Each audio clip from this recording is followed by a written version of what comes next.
दो भागों में बांटा जाता है। नंबर 1 चारण स्थान के आधार पर, नंबर 2 क्रियाक्रम के आधार पर,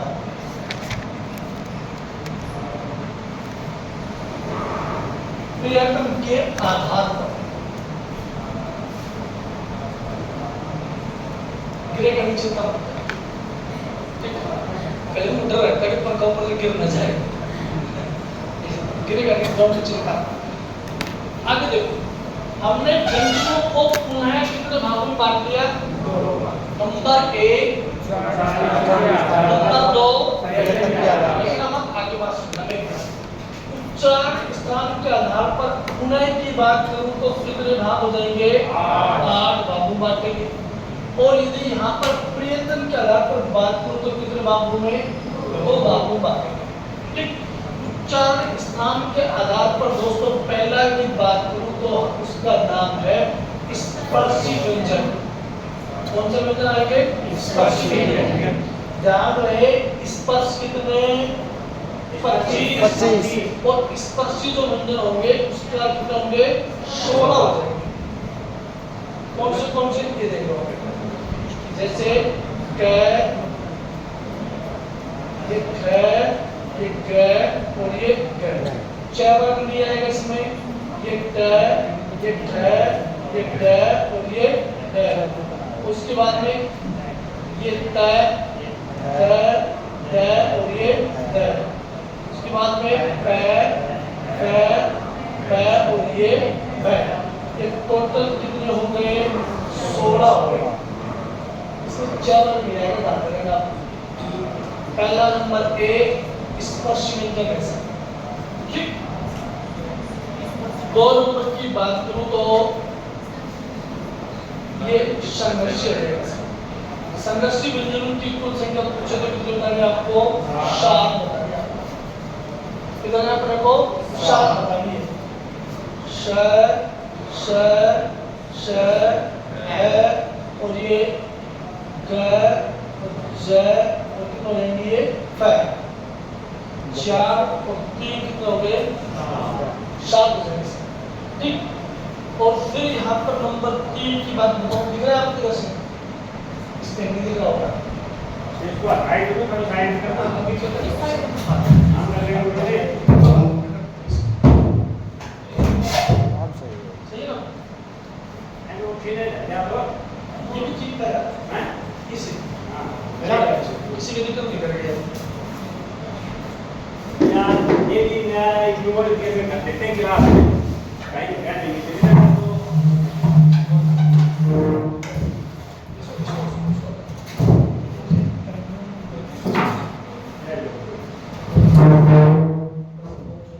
ये उससे ज्यादा सुंदर काम हो गया। पहला स्पर्शी व्यंजनों की संख्या 16। 2 नंबर पर संघर्षी व्यंजनों की संख्या 7। कौन कौन से? स, श, है, ग, ज, फ। फिर आएगा स्पर्श संघर्षी।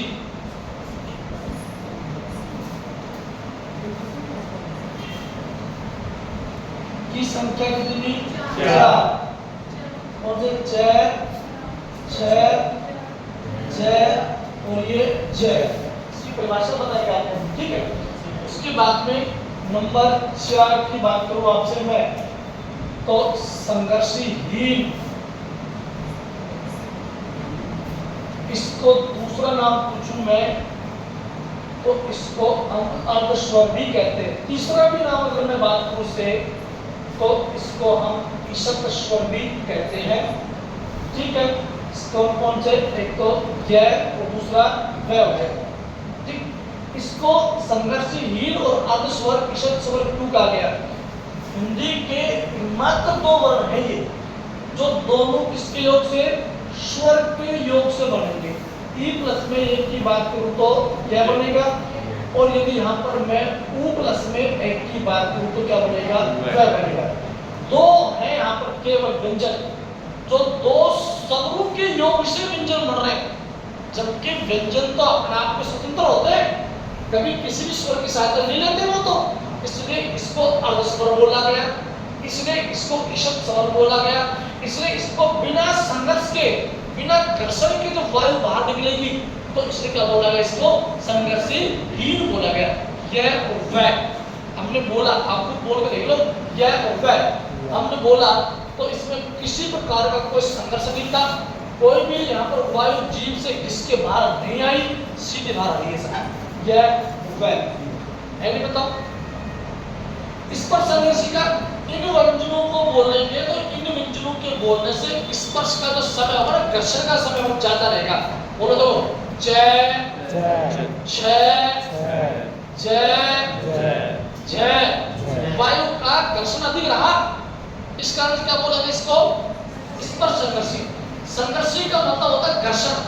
जब भी इन व्यंजनों को बोलेंगे, बोलते वक्त हमारी जीभ से वायु किसके बाहर आएगी, बोलो श श श ग ज फ, और हल्की गर्म भी हो जाएगी, हल्की गर्म, संघर्ष तो घर्षण तो होगा ही होगा, हल्की गर्म होकर के बाहर निकलेगी। अब क्या हाथ लगाओ, ऐसे करो सब, अब बोलो स स श ह ग ज फ, आई ना हल्की गर्म, ऐसे बात नहीं हुआ तो इसलिए इसको क्या बोला गया, संघर्षी। स्पर्शी व्यंजन जो होते हैं, जिन व्यंजनों का उच्चारण करने पर हमारे मुख अवयव किसी न किसी को वायु टच करके बाहर निकलेगी। मुख अवयव क्या होते हैं, अंदर जीभ, कंठ, तालु, दंत, ओष्ठ, किसी न किसी मुख अवयव को स्पर्श करके तो वायु बाहर निकलेगी। तो यहाँ पर क ख ग ग कंठ से बोलेंगे, टिक ट ठ ढ ढ, मूर्धन्य नाक से बोलेंगे, ट ठ द द, जीभ का अगला भाग ऊपर वाले दांतों के पीछे टच कर दिया, प फ ब भ, दोनों होठ मिल गए, है नहीं बताओ, तो इस कारण इनको क्या बोला गया, स्पर्श व्यंजन बोला गया। नंबर 5 की बात करूं तो नासिक के वर्ण होते हैं। नासिक के किससे बोले जाएंगे, नाक से। नाक से। इनकी संख्या कितनी रहेगी, 5 रहेगी। न या अण न और म, ये किससे बोले जाएंगे, नाक से। इनको सूत्र की बात करें तो संस्कृत भाषा में बोलते हैं, इनको यम गणन बोलेंगे। क्या बोलेंगे इसको, यम गणन। क ख ग ग न, च च छ ज ज य, ट ठ ड ड अण, ट थ द द न, प प ब ब म, नाक से बोलेंगे।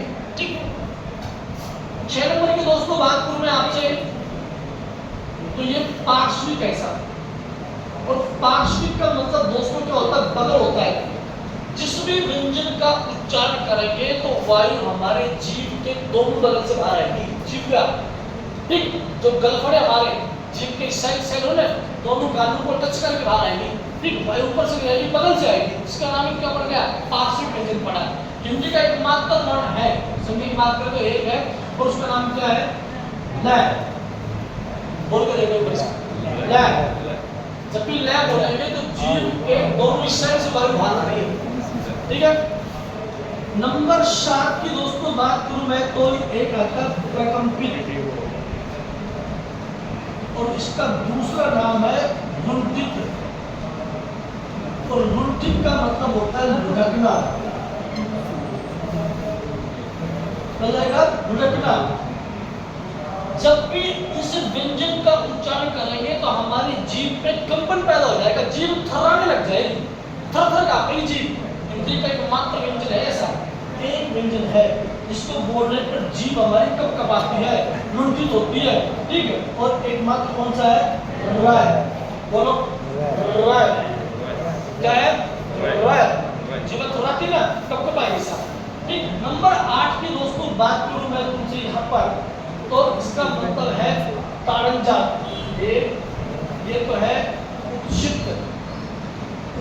इसका मतलब होता है फेंका हुआ।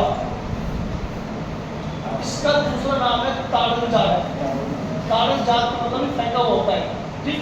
और इसके दो व्यंजन है केवल, एक तो क्या आएगा ड और दूसरा क्या आएगा ढ। जब भी इन व्यंजनों का हम उच्चारण करेंगे, जीभ का अगला वाला भाग ऊपर वाले कठोर तालु को स्पर्श करेगा और जीभ झटके से नीचे आ जाएगी।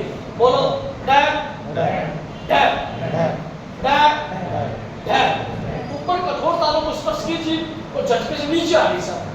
इस कारण दोस्तों इसको दूसरे नामों की बात करूं तो मैं इसको द्विगुण भी इसको कहते हैं, दो गुण इसके अंदर, ठीक है।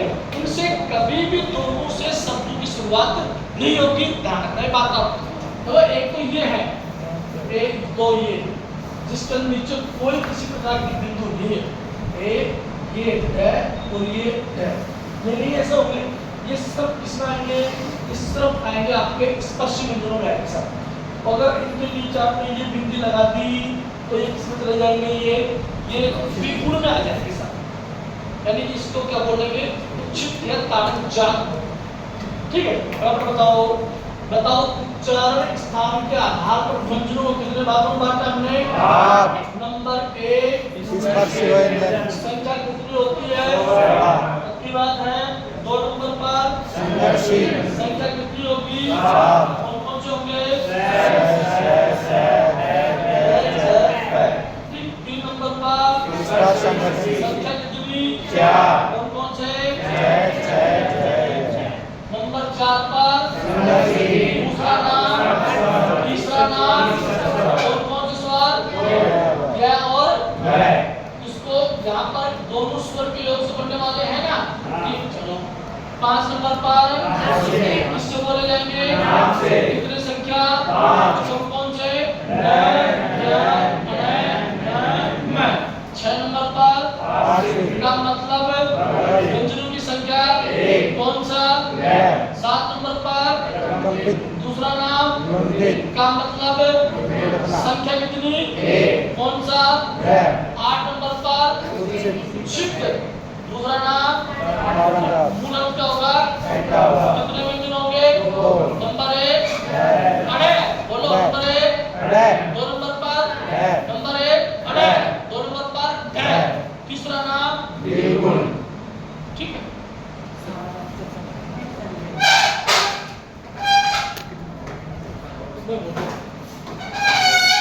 नंबर 1 लिख लिया आपने? व्यंजनों को मुख्य रूप से 2 भागों में बांटा जाता है, क्लियर हो गई बात? फिर आपने नंबर 1 लिखा होगा उच्चारण स्थान के आधार पर, 2 नंबर पर प्रयत्न के आधार पर। वापस देखो नंबर 1 करके, उच्चारण स्थान के आधार पर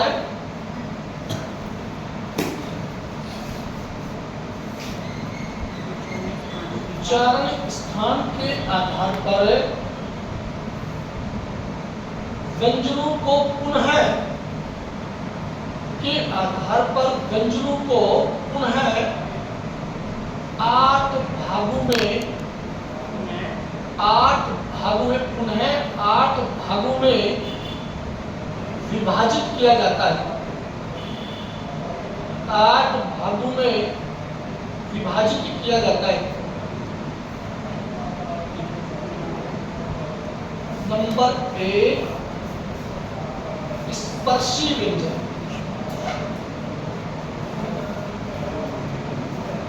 स्पर्शी व्यंजन इसका कुल संख्या 16, कुल संख्या 16 और स्पर्श व्यंजन की कुल संख्या 25, ठीक। स्पर्शी 16 और कौन से लिख लेंगे यार?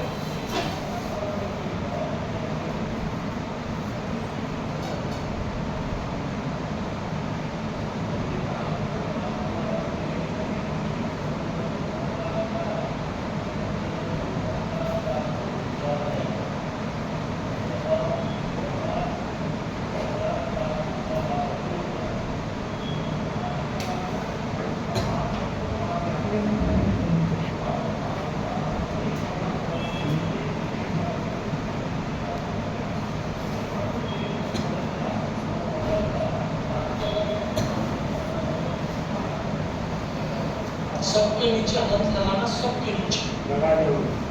ठीक है।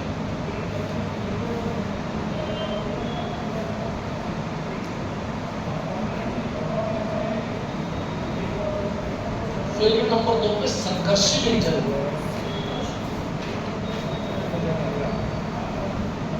संघर्षी व्यंजन कुल संख्या है 7। कुल संख्या 7। स श श ह ग ज फ। संघर्षी व्यंजनों में उर्दू के कितने व्यंजन शामिल कर लिए? 3। कौन कौन से? ग ज फ, ये याद रखना। और उर्दू भाषा से कितने व्यंजन लिए हमने हिंदी में? 5। कौन कौन से? क ख ग ज फ। इधर हो गया। चलो 3 नंबर पे लिखना स्पर्श संघर्षी व्यंजन। स्पर्श संघर्षी व्यंजन।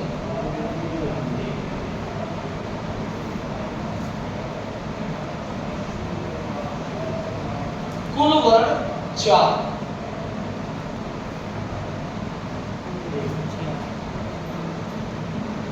कुल वर्णों की संख्या 4 कितना है? च छ ज ज।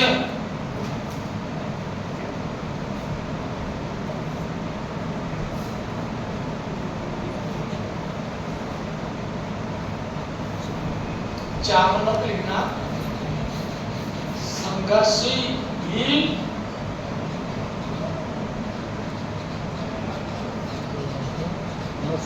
और यहाँ पर वैकल्पिक का निशान लगाकर लिखेंगे अर्धस्वर,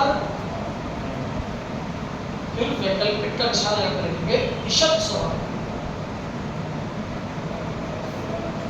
जब अंग्रेजी में बोलते हैं इसको ओब्लिक, ये हिंदी में वैकल्पिक बोला जाएगा। ठीक, ओब्लिक बोला जाएगा। क्या बोलते हैं हिंदी में? वैकल्पिक, विकल्प है। कुल वर्ण लिखना 2 क्या और फै।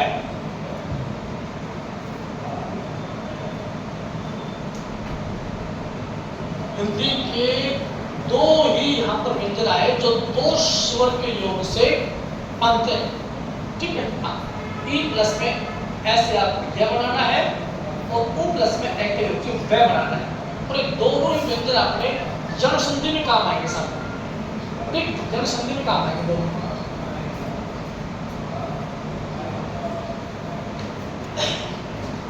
5 नंबर पे लिखेंगे नासिक के व्यंजन। कोष्ठक में करेंगे नाक।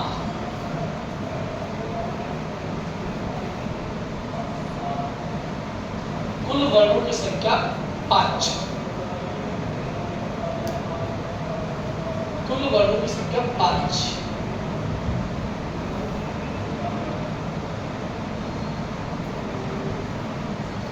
लेंगे यम गणना।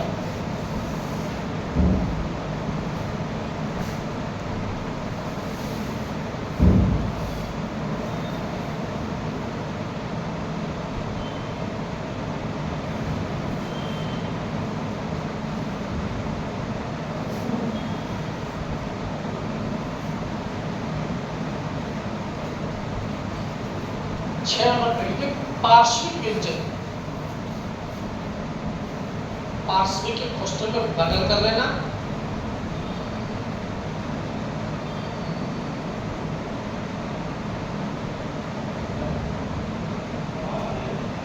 कुल वर्णों की संख्या 1 है, केवल ल।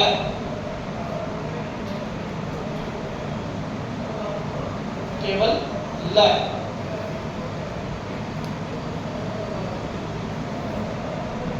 7 नंबर पर प्रकंपित वैकल्पिक का निशान रख लेंगे लुंठित। कोष्ठक में लिखना लुढ़कना। प्रकंपित का मतलब काटना होता है, लुंठित का मतलब लुढ़कना होता है। प्रकंपित या लुंठित का मतलब रखना।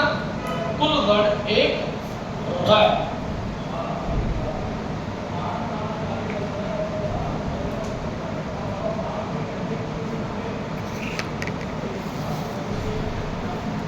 तो 8 नंबर पे लिखेंगे उच्च। छिकतिया ताड़न जात, तो छिकतिया ताड़न जात फिर कोष्टक में लिखेंगे फेंका हुआ, छिकतिया इस पे नहीं, इसके नीचे लिखते कैसे आएगा, इसके नीचे हम उसको लिखेंगे बिंदी, कैसे आएगा छिकतिया ताड़न जात, कोष्टक में लिखेंगे फेंका हुआ, कुल वर्ग 2, कुल वर्ग 2 और ढह,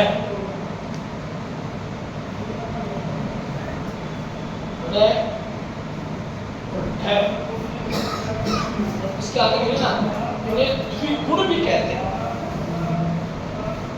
इन्हें द्विगुण भी कहते हैं, इन्हें द्विगुण भी कहते हैं। रीट 2012 के अंदर एक क्वेश्चन पूछा था, पहले तो चलता था आगे, आजकल रीट चल गए। देखो अंतर कैसे करना,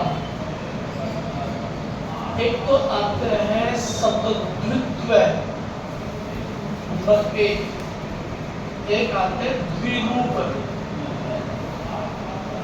और फिर आगे यहाँ पर ये द्विगुण, ये आया। तो द्वित्व का मतलब ये होता है कि कोई शब्द आ जाए तो कोई शब्द में कोई भी एक गुण आएगा, पहले आधा दूसरी बार वो पूरा आ जाएगा। ठीक, सच्चा, ये लिखा मैंने बिल्ली, क्या है ना, इसको बोलेंगे द्वित्व बोलेंगे। ठीक, जैसे लिख देता मैं यहाँ पर बच्चा, जैसे मैं लिख देता यहाँ पर बल्ला, भी बात को कुत्ता, बिल्कुल कोई भी अक्षर में कोई भी वर्ण पहला तो आए अधूरा, बाद में आ जाए पूरा, उसको क्या बोलेंगे, इसको द्वित्व बोलेंगे साहब। ठीक, द्विरूप का मतलब होता है किसी भी शब्द को लिखने के दो रूप होंगे साहब। जैसे मान लो एक तो लिखा मैंने ये कर्म, और इसका लिख दिया मैंने ये कर्म, तो ये कर्म है और ये कर्म है, अर्थ में कोई अंतर नहीं आएगा, अर्थ वही रहेगा शब्द से। जैसे यहाँ पर लिख दिया मैंने गर्मी, और एक लिखा मैंने यहाँ पर ये गर्मी लिख दिया, अंतर कोई नहीं, केवल अंतर ये है कि ये तत्सम, ये तद्भव है, ये तत्सम और ये क्या है, तद्भव है, ठीक है, अर्थ में कोई परिवर्तन नहीं है। ठीक, तो और ये क्या हो गए, ये हो गए द्विगुण, एक तो ये है, दोनों क्या हो गए, ये है। फिर बात समझ में आ गया। इसके बाद में 4 नंबर का एक शब्द है, इसका नाम है द्विरूपतय। तो बोलने में सारे यहाँ पर इसलिए बताने की जरूरत पड़ गई आपको, जबकि लिखना नहीं है, क्योंकि ये यहाँ से द्विगुण से ये बच्चा कंफ्यूजन होता है। यहाँ पर द्विरूप का मतलब ये होता है किसी भी शब्द को लिखने 2 बार लिखना है। जैसे लिखा मैंने पल पल, ये द्विरूप शब्द। जैसे लिखा मैंने घर घर, ये द्विरूप शब्द। जैसे लिखा मैंने एक एक, ये द्विरूप शब्द है। जैसे लिखा मैंने बातू बात, ये द्विरूप शब्द है। जैसे लिखा मैंने लातू लात, नाकू नाक, हाथू हाथ, ठीक, सब इसमें गए द्विरूप आ जाएगा। टकाटक टकाटक, धराधर खटाखट, ठीक, खचाखच, सब इसके अंदर आ जाएगा। धराधर सब इसमें है, सपासप भी इसके अंदर, ठीक। यानी कि तमाम जो शब्द आए सब क्या होंगे, द्विरूप। क्या होते हैं, एक ही शब्द को 2 बार बोलना है। आई बात समझ में। द्वित्व क्या होंगे, जिसमें किसी भी शब्द में कोई भी जो वर्ण आएगा पहले आता वही वर्ण दूसरी बार क्या आएगा, पूरा, उसे क्या बोलेंगे, द्वित्व। एक ही शब्द को लिखने के 2 रूप होंगे, उसे क्या बोलेंगे, द्विरूप। और अड़ और ढ ये क्या है, द्विगुण है। और द्विरूप किसी भी शब्द को एक से अधिक बार बोलना क्या कहलाएगा, वो द्विरूप कहलाएगा। यानी द्विरूप मतलब 2 हो गया, उक्त माने कहना है, किसी भी शब्द को 2 बार कहना है। आई बात समझ में। 4 स्थान के आधार पर मामला क्लियर है। किसी को सवाल करना हो तो पूछ सकता है, कोई सवाल नहीं है, चलो।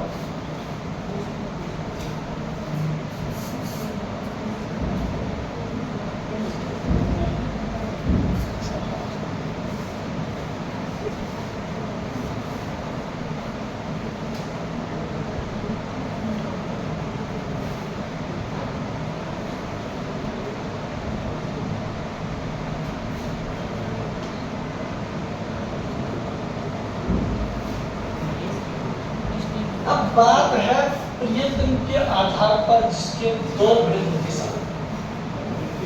नंबर एक, स्वर तंत्री में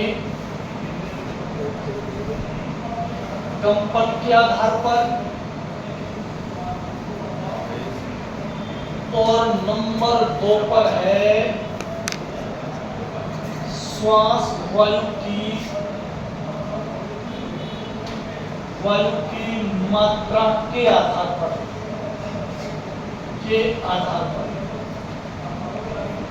अब दोस्तों बात करें स्वर तंत्री में कंपन के आधार पर, तो भेद कितने इसके बताओ, दो हो जाएंगे साथ आगे और बढ़ेंगे। और श्वास वायु की मात्रा के आधार पर दोस्तों बात करें किसके हो जाएंगे, दो भेद इसके हो जाएंगे, घबराना नहीं है। स्वर तंत्री में कंपन के आधार पर दोस्तों फिर यहाँ पर बात करूं तो दो भेद मैंने बताए। ठीक, नंबर एक पहला होता है अघोष, और दो नंबर पे होता है सघोष। हम इसको दूसरे शब्दों में केवल क्या बोलेंगे, घोष बोल सकते हैं। और घोष का मतलब होता है गूंज, और गूंज का मतलब होता है नाद। क्या होता है, नाद। ठीक, मुंशी प्रेमचंद की आपने दो बैलों की कथा सुनी है कभी आपने, हीरा और मोती, दो बैल होते हैं। ठीक, तो अब जहां उन पशुओं को चारा डाला जाता है हम उसको भी तो नाद ही बोलते हैं, उसमें एक शब्द आता है। मुंशी प्रेमचंद की आपने दो बैलों की कथा सुनी होगी कभी, लेकिन हम गाँव में क्या करते हैं, अपन गाँव में क्या करते हैं, उसमें जब भी किसी पशु आदि को चारा डालना हो या उसको बांधना हो वहां पे जाकर तो क्या बोलेंगे, लाश।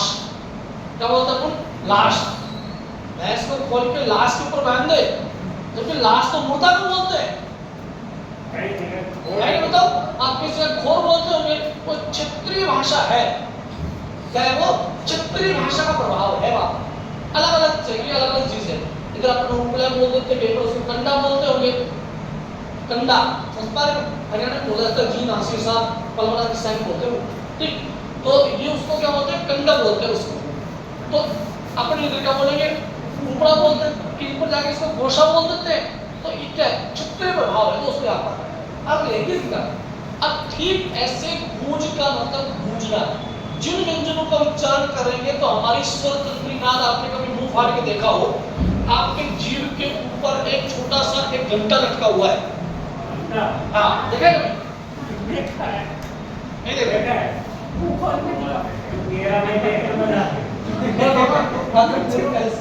ये उसकी आकृति इस तरह की है, जीभ के ऊपर है वो तालू से चिपक के जीभ पर लटका हुआ है, और जब ये फूल जाता है तो उसमें हमारा गला बैठ जाता है।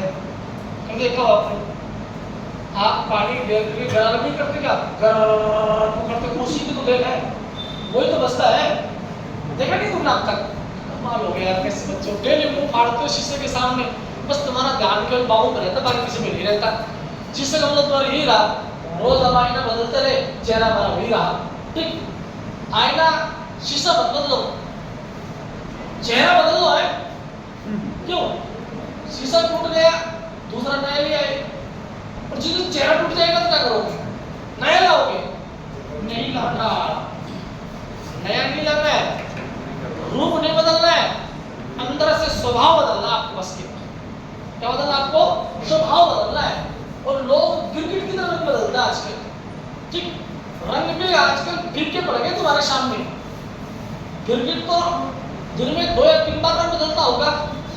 इंसान है पता नहीं कितनी बार रंग बदल रहा है। इंसान जानवर कुत्ता बनता जा रहा है, और कुत्ता इंसान बनता जा रहा है आज की दुनिया में। देखा है आपने बड़े लोगों के कुत्ते देखे होंगे, क्या किस तरह के बिस्किट खाते हैं वो, डल्लब के सोफे गद्दे के ऊपर तो सोते हैं, लग्जरी गाड़ियों में घूमते हैं, और यहाँ इंसानों को टाइम से खाना नहीं। बिस्कुट की बात तो दूर रही, जिससे 5 भाई कपड़े तुमका, तो अपने लक्ष्य वगैरह तुम नाते हो। अमीर लोगों के तो नए कोई लक्ष्य तो कुत्ते नाते हो उनके। तो सोचो तुम और हमारी कैटेगरी कहाँ है उस समय। तो भगवान कौन बन गया, कुत्ता बनता जा रहा है, इंसान की कोई कदर नहीं है। और कोई बड़ा व्यक्ति को घुमाने जाता सुबह सुबह पार्क में इनको बोल दिया, आपने घुमा लिया, तो आपने किसी को बोल दिया अरे ये कुत्ता घूम रहा है, तो उसको बड़ा गुस्सा आएगा। कुत्ता नहीं, टॉमी बोल इसको, मोती बोल इसको, शेरू बोल इसको। ठीक है। अरे कुत्ते को कुत्ता नहीं बोलेंगे, भैंस को भैंस नहीं बोलेंगे, शेर को शेर नहीं बोलेंगे, तो बताओ क्या बोलेंगे? आप बताओ, लोग बड़ी बड़ी बिल्डिंगें बना लेते हैं, बड़े शानदार गेट लगा देंगे और गेट के ऊपर एक तख्ती लगा देंगे और तख्ती के ऊपर ये सुंदर अक्षरों में लिखा जाएगा, कुत्तों से सावधान। इससे ये मालूम पड़ रहा है कि बिल्डिंग के अंदर रहने वाले हैं तो तमाम लोग कौन है? कुत्ते। शाबाश, सही बात है। अब ये सब फाइनल लिखा था, समझ गए होंगे। आज तक की उतार देना लगा रखी हो किसी ने गलती से, क्योंकि आपको पता है घर में बताने की जरूरत नहीं होता। अगर मैं आपके घर चले जाऊं और दीवार के ऊपर मैं आपको चंद्रशेखर आजाद, ठीक सरोजिनी नायडू, सरदार वल्लभ गांधी की तस्वीर को दीवार लगा पाऊंगा कि ये घर देशभक्ति का है, देशभक्ति का विचार है इसके अंदर। और उसी दीवार के ऊपर तुमने करीना कपूर, श्रद्धा कपूर, सलमान खान, शाहरुख खान, कैटरीना कैफ का फोटो लगा दो। मैं समझता हूं तमाम घर बॉलीवुड का है। सोच जाइए आपकी उधर से, सोच बदलती है। अगर आपने हनुमान जी श्री राम की फोटो लगा रखी तो मैं समझ जाऊंगा कि ये देशभक्ति है, देवताओं पर विश्वास करने वाला है। ऐसा घर स्वर्ग जैसा होता है, लेकिन बस मानसिकता है लोगों की। आईना लोग की स्टेटस बढ़ करके उसकी भावना बढ़ जाती है। क्या आपको पता है स्टेटस का मतलब क्या होता है? तुम मोबाइल के ऊपर लगाते हो, कोई कहता है आपको गूगल पे सर्च करके देखा नहीं आपने? मैं बताता हूँ आज आपको, स्टेटस का मतलब औकात होती है, औकात। देख लेना कभी गूगल पे, बिल्कुल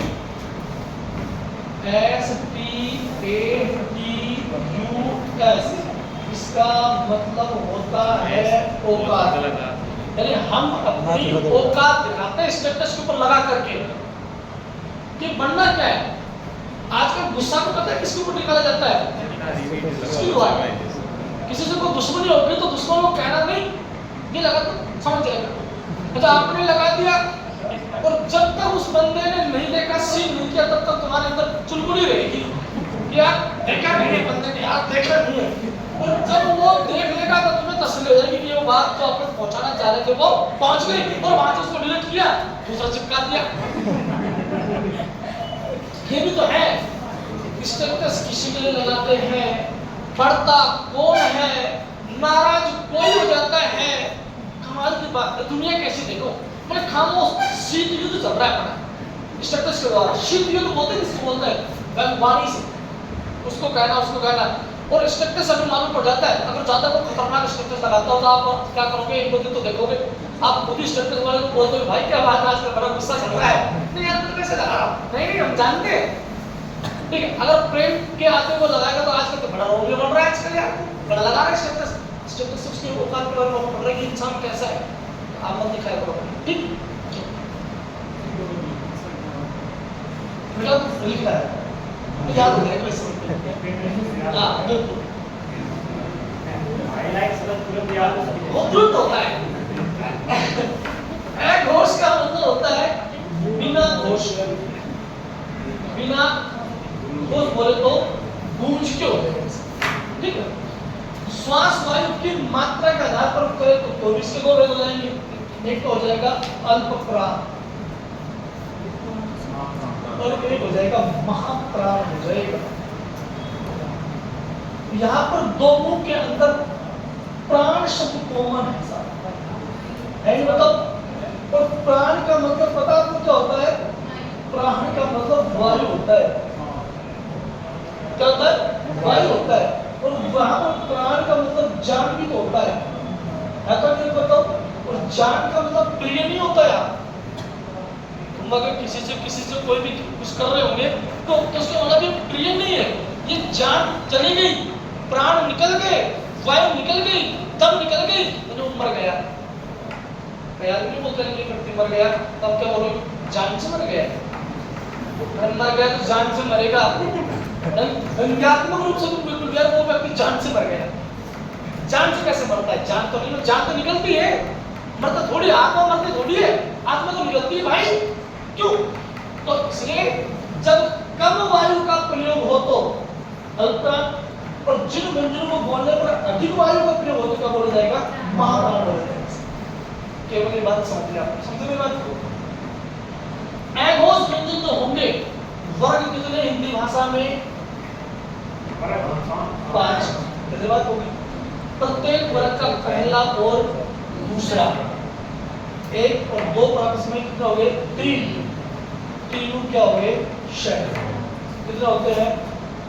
कितने हो गए? तीन। पांच, पहला दूसरा दो हो गए ना, वर्ग कितने? पांच। तो पांच गुना में दो कितने हो गए? 10 प्लस में तीन कितने हो गए? 13 व्यंजन किसमें? घोष में जाएगा। प्रत्येक वर्ग का तीसरा, चौथा और पांचवा और यह और ल और व। 345 यारों में योग है। 345 यारों में क्या है? और एक आपको हाईलाइट है, ठीक। और तमाम यहाँ पर क्या रहेंगे? सभी क्या रहेंगे? स्वर रहेंगे। तो 3 कितना हो गए? 15 प्लस में कितना हो गए? 5 कितना हो गए? 20 कितना हो गए? 11 कितना हो गए? 31 कितना हो गए? सीधी बात समझे? लिखाऊंगा, घबराओ मत, आपकी बात है। 15 का इधर उपरांत महाकाली की बात करें तो 1 3 5, ठीक। यह ल व और तमाम यहाँ पर क्या रहेंगे? सभी की सभी स्वर आ जाएंगे इसके। तो 1 3 5 15 तो ये हो गए, प्लस में 4 ये हो गए, 19 और 11 कितना हो गए? 30 हो गए क्या? अब मैं कुछ ना मात्र ध्यान रखना, ठीक। 30 हो गए, ठीक। अब बच गए कितने? दूसरा, चौथा और क्या बच गए? पुष्प बच गए 4, वो हो गए षट सस्य वाले, एक पुष्प हो गए 4, तो कितने हो गए? 10 और 4 ये 14, ये हो गए सब महाप्राण में ये सब, ठीक।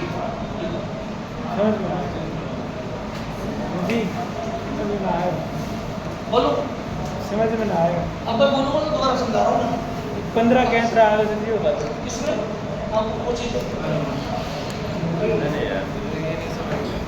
पहले बात तो प्रयत्न के आधार पर व्यंजनों को पुनः दो भागों में बांटा जाता है। नंबर 1 लिखना स्वर तंत्री में कंपन के आधार पर, और फिर 2 नंबर लिखेंगे श्वास वायु की मात्रा के आधार पर। श्वास वायु की मात्रा के आधार पर। स्वतंत्र फिर वाक्य नंबर 1 लिखेंगे, वाक्य नंबर 1 लिखेंगे स्वर तंत्री में कंपन के आधार पर।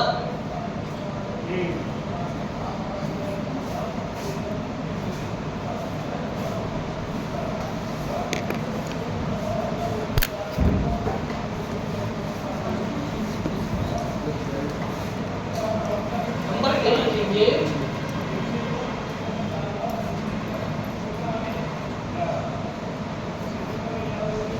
स्वर तंत्री में कंपन के आधार पर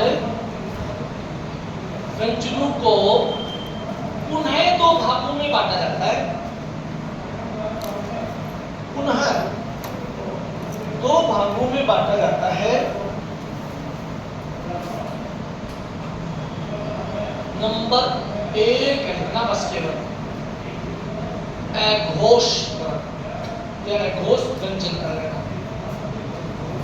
नंबर 1 लिखना बस केवल आप अघोष व्यंजन, इसको कोष्ठक लिखना बिना नाद या गूंज के, बिना नाद या गूंज के, बिना नाद या गूंज के। इसे लिखेंगे इसमें एगोस में प्रत्येक वर्ग का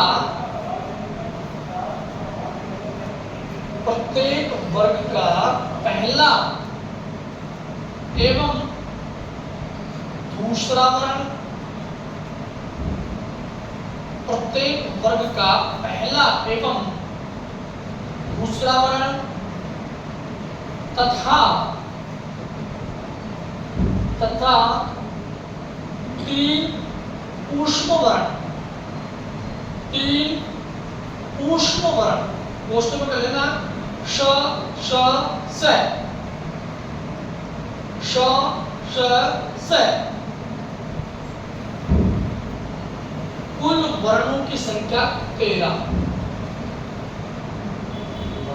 कुल वर्णों की संख्या 13।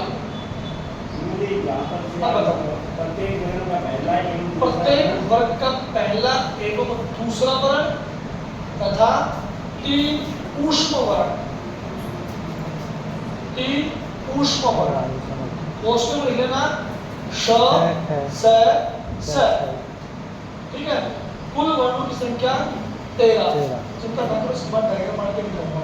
ठीक, दोनों चीजें एक साथ क्लियर करेगा।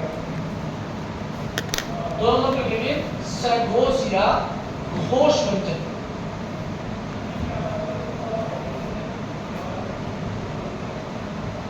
सघोष या घोष।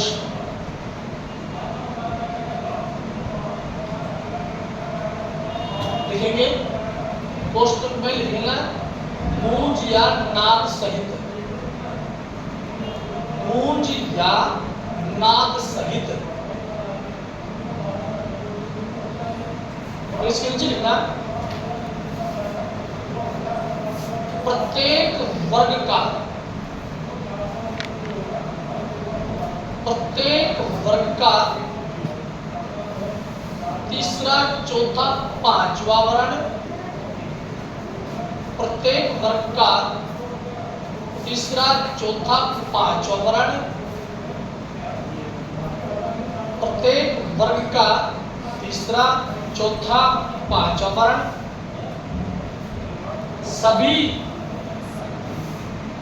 सभी अंतस्थ वर्ण। सभी अंतस्थ वर्ण के कोष्टक में लिख लेना य र ल व। य र ल व कोष्टक में लिख लेना सभी अंतस्थ वर्ण तथा एक ऊष्म वर्ण। तथा एक ऊष्म वर्ण कोष्टक में लेंगे है। है नीचे लिखेंगे नोट करेंगे, इसका नाम है धातव्य। नीचे लिखेंगे नोट धातव्य। सभी स्वर, सभी स्वर कोष्टक में लेंगे 11। सभी स्वर घोष या सघोष होते हैं। सभी स्वर घोष या सघोष होते हैं। ठीक है, अब नीचे लिखेंगे कुल वर्णों की संख्या 31। कुल वर्णों की संख्या 31।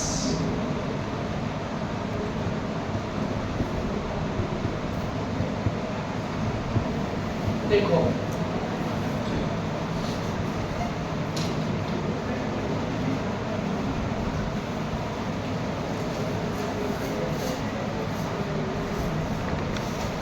सघोष, यहाँ पर वर्ग का पहला और ये दूसरा, ये तीसरा, ये चौथा और ये पांचवा।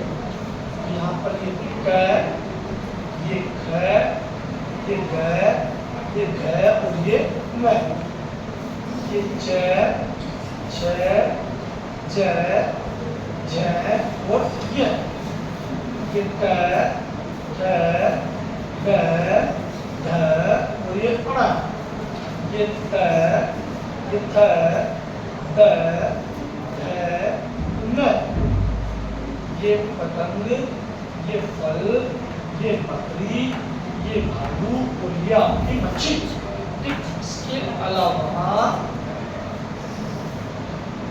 इसके अलावा ये श, ये स और ये श। और कुल वर्ण कितने बोलो 13। इसके अंदर यहाँ पे क्या आएगा य र ल व है लेना। ठीक है, और सभी स्वर और कुल वर्ण पूछे तो 31। क्या मेरी बात समझ में आई आपको? क्या मेरी बात समझ में आई? सेम ऐसा का ऐसा डायग्राम तैयार कर दिया।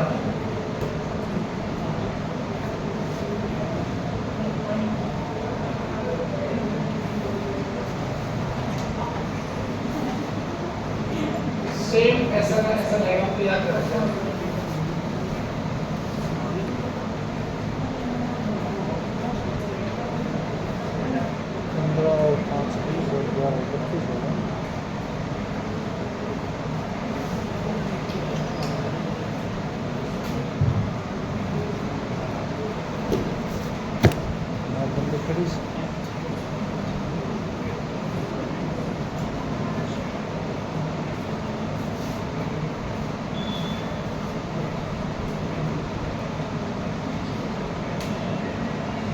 क्या मैं स्वर के नीचे हलंत लगा सकता हूँ?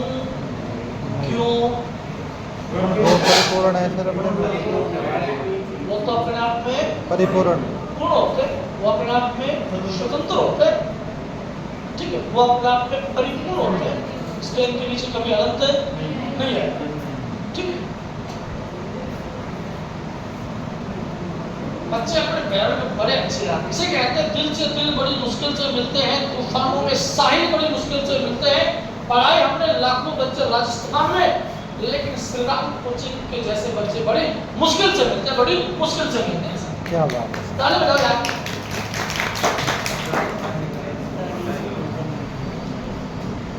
मिलकर अगले जन्म में का कोई फायदा नहीं है।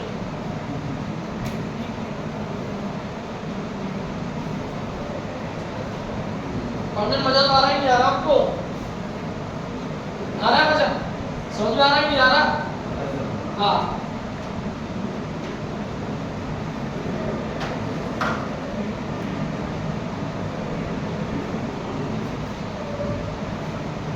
तो आज की सभा ये समाप्त हो गई अपनी, ठीक है? और मैडम भी बात खड़ी करते हैं कल आपसे फिर श्वास वायु की मान्यता के आधार पर। है। सारे बदल।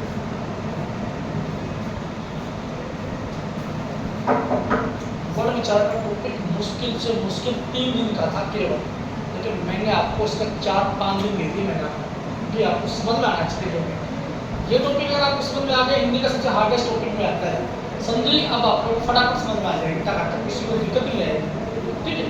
चलो धन्यवाद।